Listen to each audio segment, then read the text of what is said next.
Mr. Merritt, the ability for a jury to grasp onto anything would be there. And so protection from the court from misconduct of any kind is was very important to... Just asking not to take any more still photos. Okay. Go ahead. Was extremely important in this case because emotions ran high, and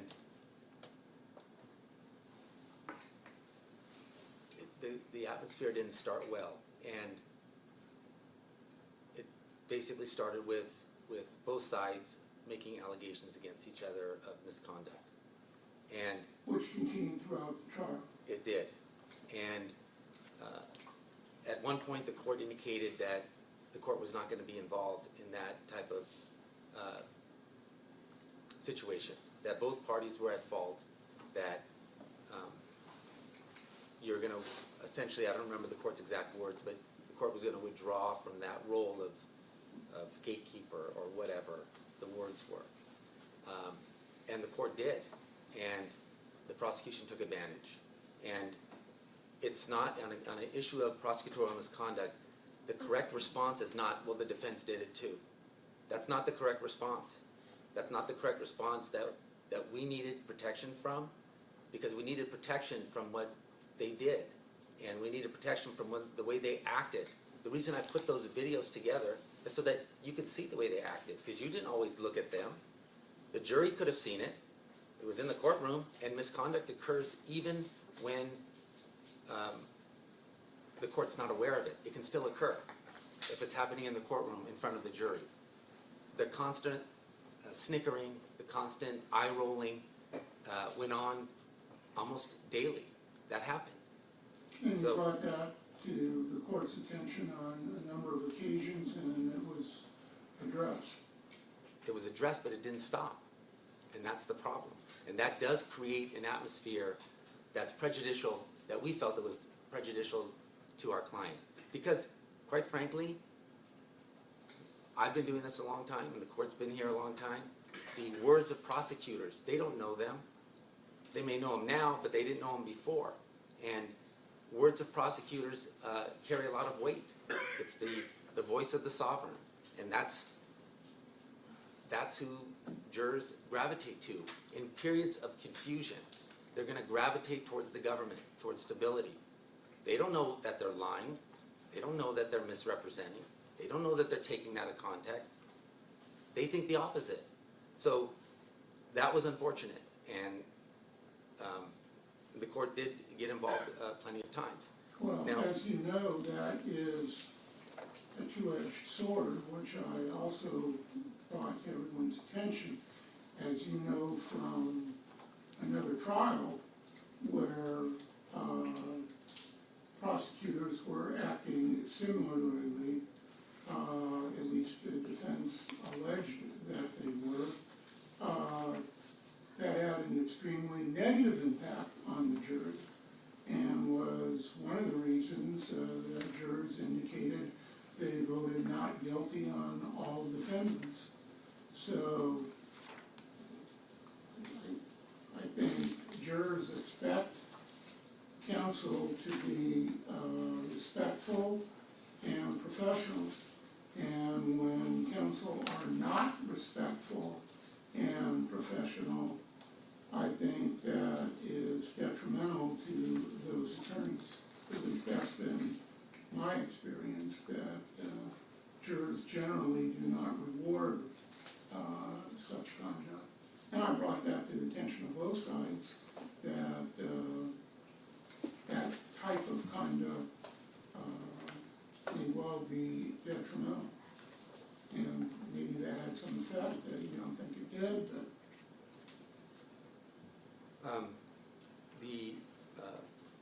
the last issue that I'm going to deal with, Your Honor, and then I'll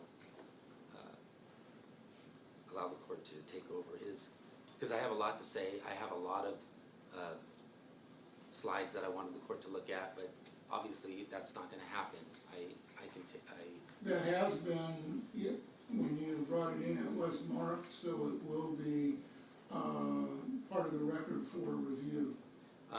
But I want to bring up the last issue of the 4th, because I think it's important just for me to highlight. The 4th, you mean February the 4th? Correct. Yes. February 4th. The timeline doesn't fit, aside from everything else, and it doesn't make sense. And for one, 5:48 is the last phone call. Mr. Merritt would have had to have driven right then at 5:40 to get there during rush hour traffic, about an hour and a half, maybe more.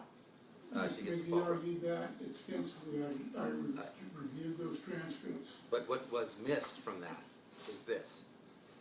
If we don't know what happened, and contrary to the law, they argued that we don't have to prove the who, the what, the when, and the where. But the court gave an alibi instruction as well. And I think that's in conflict. And I think that was highly improper to argue that, because the jury would have believed that, that they didn't have to prove that, especially with an alibi instruction. But in terms I of think the defense requested the alibi instruction, yes, and I gave it at the defense request. yes. And so there was QuickBook activity at 7:55 to 8:05. Right. That means somebody would have had to, that if Mr. Merritt's truck was the truck that left the residence, he would have had to have doubled back. The problem with that is, DeGaulle testified that Layback, another detective with San Diego, watched the video for the preceding day and the following day. And There nobody. wasn't video the following day. Okay, so that's why I had slides, Your Honor. Ms. Mitchley testified that her video stopped working sometime on the 4th, and then there was no video after the 4th until about the 15th.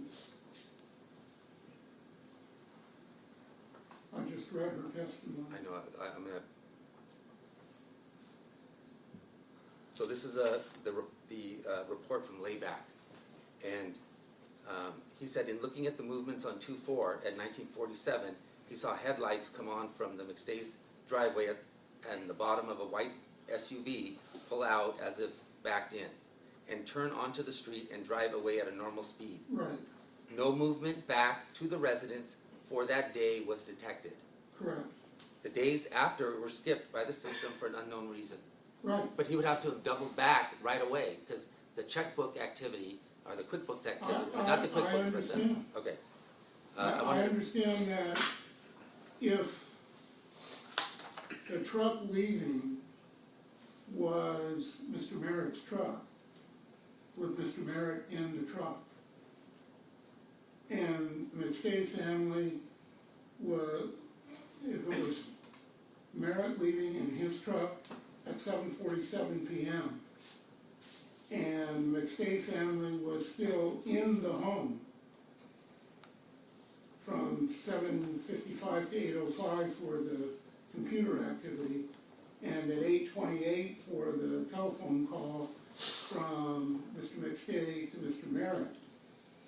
That if it was the defendant in his truck at 7:47, that would tend to exonerate the defendant.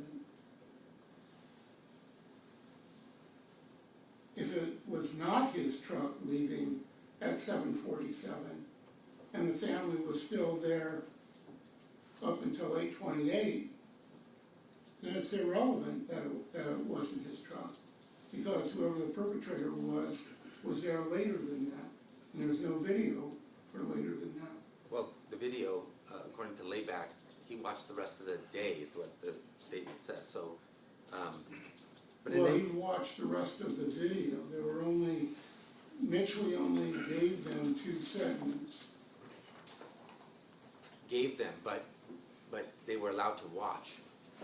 That's the difference, they were allowed to watch. Layback was allowed to sit in her house and watch. So, Okay. and that's what he viewed. So the movement back doesn't make any sense, because that would have to be the argument if they, and obviously their argument was it was Chase's truck that left. So it just doesn't, that didn't make sense.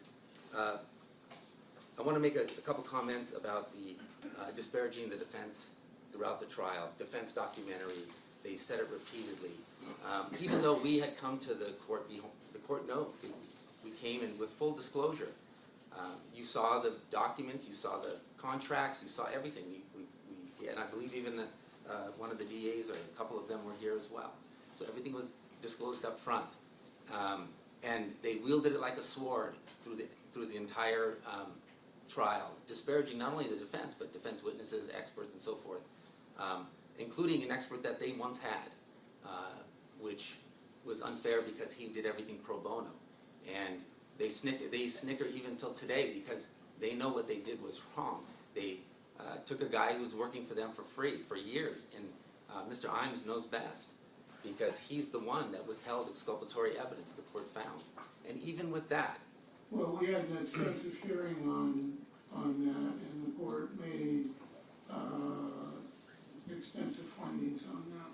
that's right, but the jury didn't get to hear the way the prosecutors acted, the way he held onto that evidence, and even in the face of their own expert that they had for years, he was able to withhold that evidence from the defense, and That's then what's that.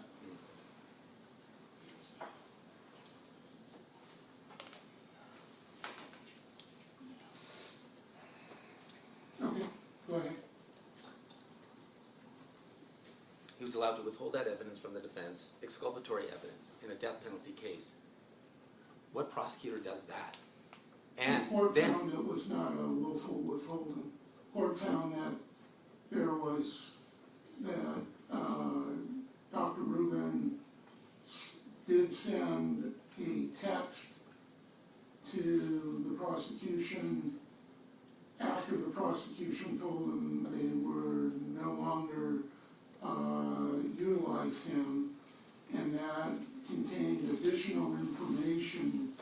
Well, he sent one text indicating he was changing his opinion. Prosecution did turn over that text to the defense when they got it. Then the prosecution told Dr. Rubin, okay, we're not going to use you anymore. Subsequent to that, Dr. Rubin sent the prosecution an additional text giving more detailed information as to the nature of his changed opinion. And Mr. Imes indicated that he either didn't see it or didn't pay any attention to it since they were no longer utilizing him, and did not provide that to the defense. But Dr. Rubin did provide it to the defense. So the defense did have that information, even though it wasn't provided by the prosecution. And I agreed with the defense that even though they were no longer utilizing Dr. Rubin, that should have been turned over.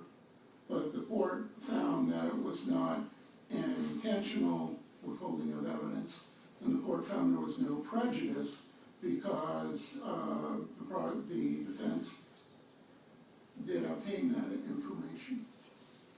the court's correct. However, the first set on February 15th, the first email was actually an email. It wasn't a text. It was Dr. Rubin who then followed up with a text message. It was Exhibit O in the hearing, and that's what the court found. That was that should have been turned over to the defense. Right. And what's interesting, the court did make those findings. I agree. We didn't agree with it, but the court made those findings. But it wasn't the findings that concerned us. It was the timing of it. He didn't turn that over to us right away. We didn't get the emails until April 26th, after their expert, their newly hired expert, Mr. Licio, had already come and gone. We could have used that information to cross-examine Mr. Licio because he used Dr. Rudin's mathematics and log algorithms. So You could have recalled Licio. we could have done a lot of things, Your Honor. We all could have done a lot of things. I mean, you had your strategy and your thing, and we had ours, okay? But we didn't agree with what the court did, and for a prosecutor to do that and not so much as an admonishment, we weren't even allowed to bring that up in front of the jury. And The only attorney that got admonished in the entire trial was me. That's it. In spite of everything. Now, not that I didn't deserve it, okay, because I respect your honor, and of course, if you did it, I deserved it, okay? But that's all. I mean, for that type of misconduct, the withholding of exculpatory evidence, and not a mention of it, not a bleep, not a jury instruction, nothing.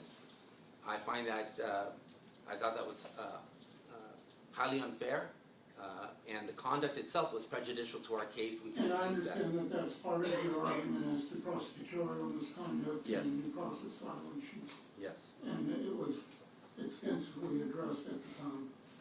correct. And finally, these prosecutors, regardless of procedural issues, have had 3 profiles. I'm sorry, say of it- say three allele lists that were developed through probabilistic genotyping. And we have those, Dr.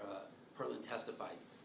No matter what you want to say about those profiles, whether they're good or whether they're bad or they're based on whatever, our labs are not accredited, which is nonsense, Bodie Cellmark accredited, and True Allele through Dr. Perlin doesn't have, first of all, they are accredited. I mean, they are approved for this type of work with the FBI, but they don't have to be because they're not handling any, and neither does the lab that's doing or the law enforcement agency that's doing the single key submission. Dr. Perlin said it would take minutes to run those, and they're going to say that it doesn't, but it does, and they still won't do it. And this is DNA that was found in the grave, in the areas where their own DNA experts swabbed using traditional swabbing methods. So the only difference is our experts used more advanced techniques to develop that DNA and get that DNA from the cord and the bra and other items in the grave. And for them not to test it, and they have full control, we have no ability to do it. I find that it tells us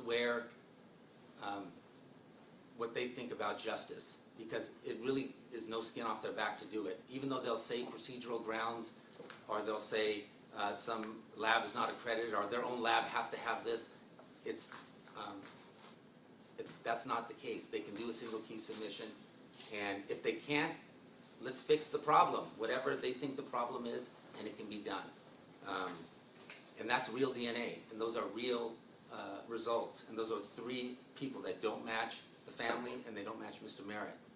And it's a shame that they've been able to hoodwink everyone, including the victim's family. They hoodwink the jury, and all I can say is only time will tell. And I'm not going to stop fighting, and at some point, whatever really happened, because this is a joke. There's no way that their theory of guilt for Mr. Merritt is anywhere close to reality. But we'll have to move forward. That's all I have to say, Your Honor. Thank you very much. Did people wish to respond briefly? Briefly, Your Honor. We could sit here today and argue till we're blue in the face over the interpretation of every piece of evidence in this case. As the court indicated, we could be here for days rehearing testimony and rehashing exhibits. A reinterpretation of the evidence is not new evidence, and in this case, that reinterpretation of the evidence does not undermine the evidence that the jury heard over the course of 6 months in order to render their verdict. There are many misstatements as to the accuracy of the evidence that was received. However, the record speaks for itself. The jury was presented with a full and complete picture of the cell phone evidence.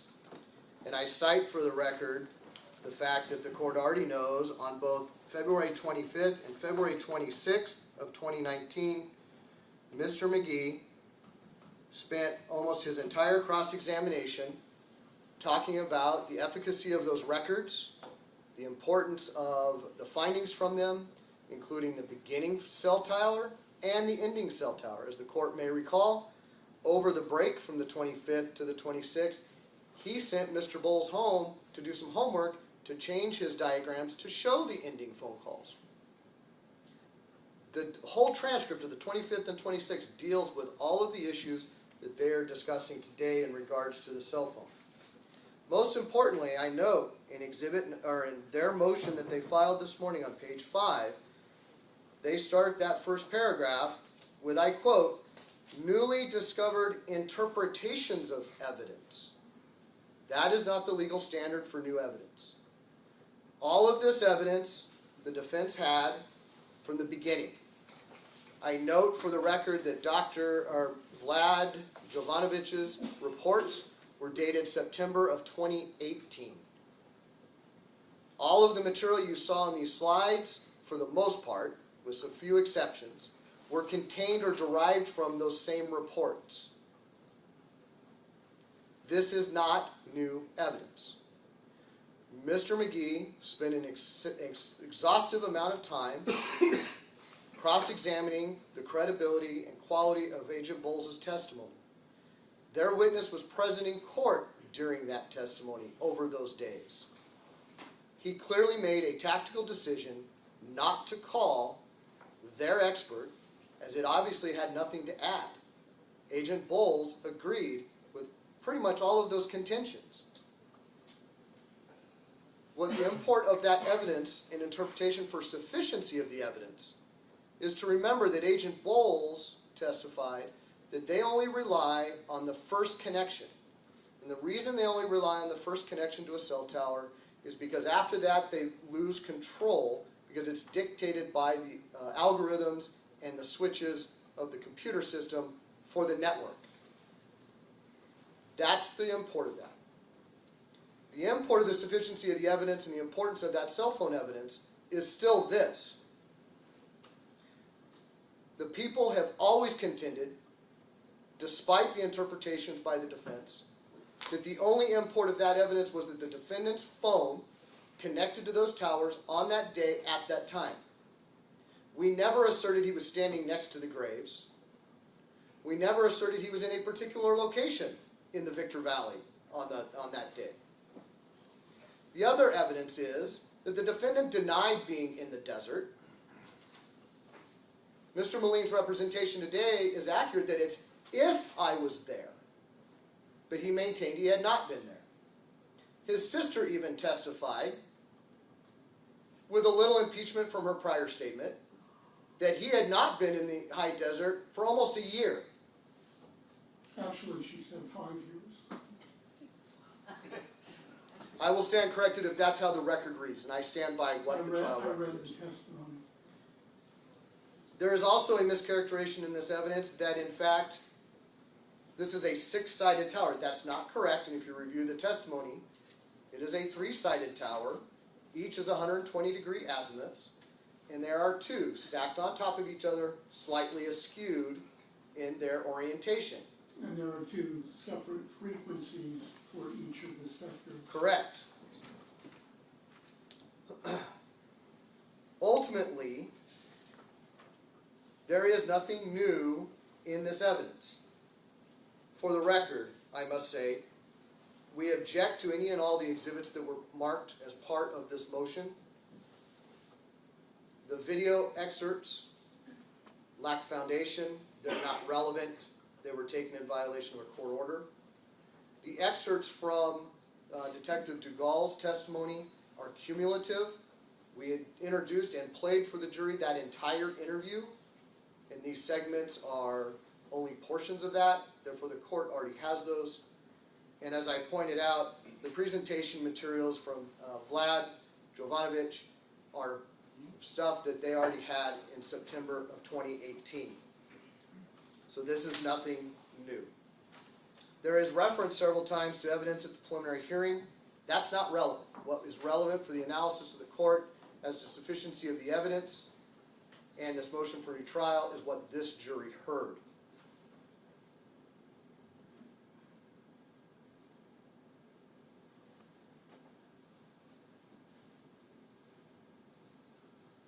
The jury was allowed in this case to draw whatever conclusions it had from the significance of any of that pieces of evidence, whether it was the video of the truck or vehicle leaving the McStay residence, to the QuickBooks entries, to the alteration of the checks that were printed there, to the significance of the cell phone. Again, standing here and arguing till we're blue in the face over what that interpretation is not new evidence, and clearly does not rise to a level that this jury had insufficient evidence to render the verdict it did. Once again, the people are assailed with baseless attacks of misconduct that this court, when they were addressed or when they were raised, this court addressed them. I think the court is well aware of the progress of this trial and those incidents. The court did its best to address and ameliorate those instances. One thing of importance is the impact that any of this had on the jury. The defense wants to raise this specter that the jurors saw it all, and the jurors were swayed by it. There's no evidence before this court that that is the case. We do not have affidavits from any jurors that in fact their deliberations or their verdicts were affected at all by the behavior of counsel from either side. Therefore, there is insufficient basis for that motion before this court.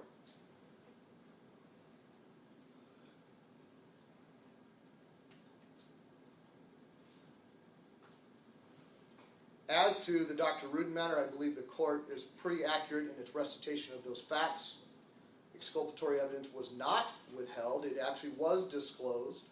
They talked to, consulted with, and even called as a witness Dr. Rudin.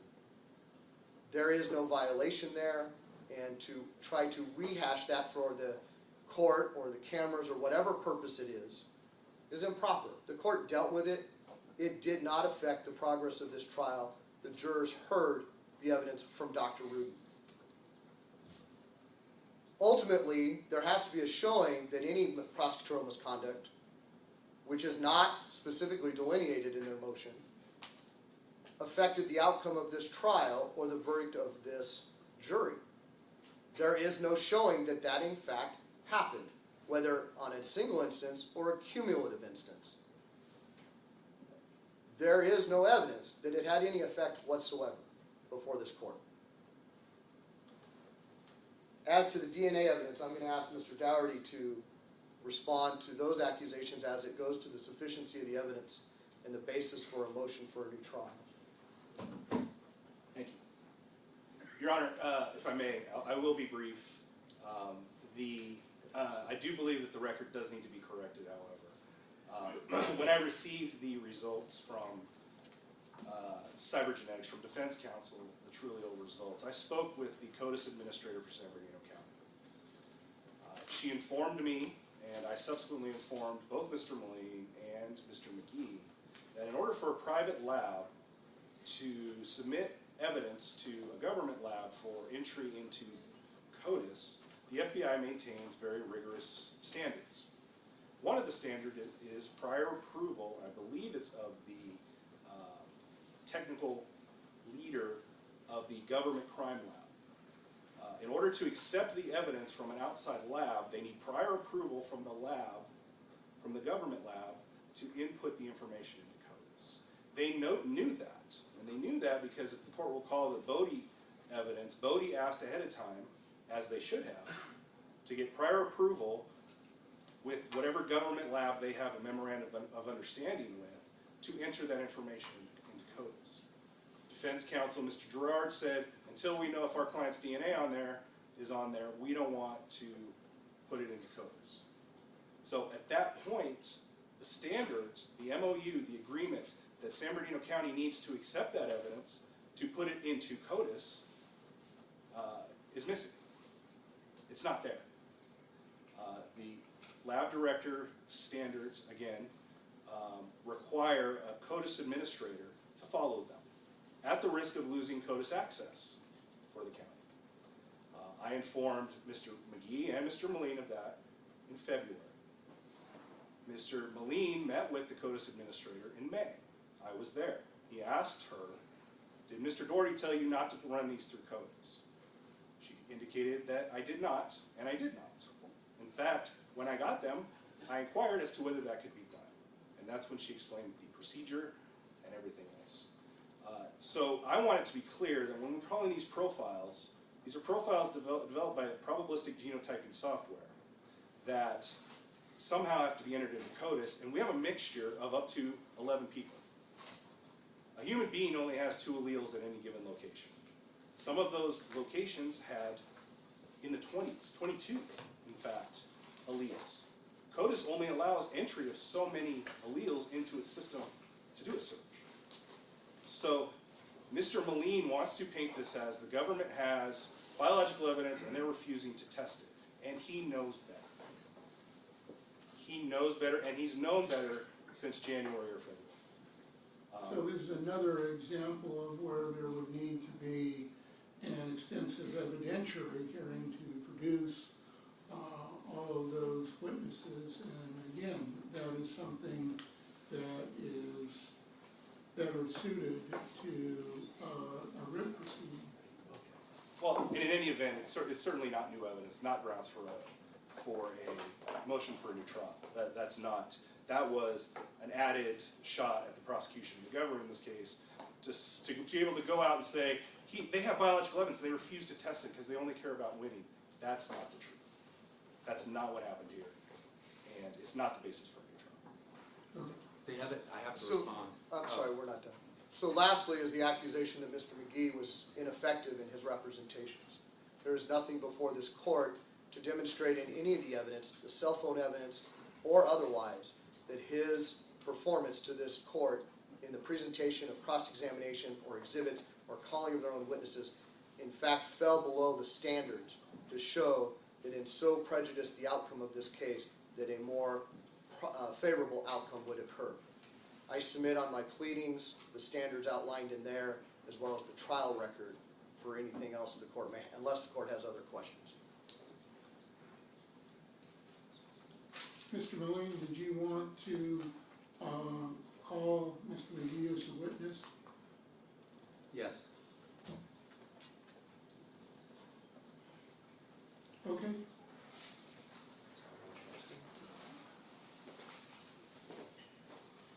Is he here? He is. They're gonna text you, I need to put the chair in. Okay, I think he's upstairs. so I guess we would take a brief break to do that.